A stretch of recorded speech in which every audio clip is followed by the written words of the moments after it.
Ngayong araw, sabay dito sa ating programa na ito, ginugunitan natin ang ika-7 anibersaryo ng Department of Human Settlements and Urban Development. Sa bisa ng Republic Act No. 11201, ang kagawarang ito ay itinatag noong ika-14 na Pebrero 2019. Siguro tama lang din na tuwing Valentine's Day ang inyong anibersaryo dahil ang pagbibigay ng maayos na tahanan sa bawat Pilipino ay isang labor of love. Mula noon, ang DSUD ang nagsisilbing pangunahing ahensya ng pamahalaan na responsable sa pamamahala, pagpaplano at koordinasyon ng mga programa para sa pabahay at urban development sa buong bansa. Mas lalong naging makabuluhan ang selebrasyong ito dahil sa pag-award natin sa ating mga benepisyaryo ng pabahay mula sa iba't ibang housing modality sa ilalim ng Expanded Pambansang Pabahay para sa Pilipino Program o yung 4PH.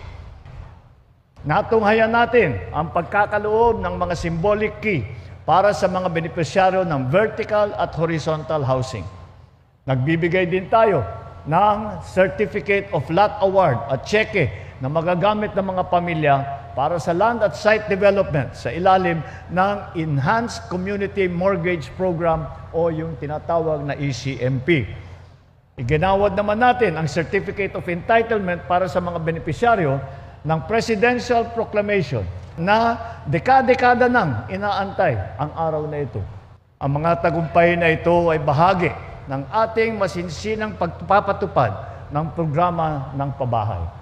Mula Hulyo ng 2022 hanggang Enero ng 2026, tayo ay nagkagawa at nakapag-finance na higit 423,000 housing unit. Malayo na ang ating narating. Ngunit patuloy pa rin tayong nagsisikap upang maabot ang ating target na bahay sa mga susunod pa na taon. At hindi po kami titigil dito.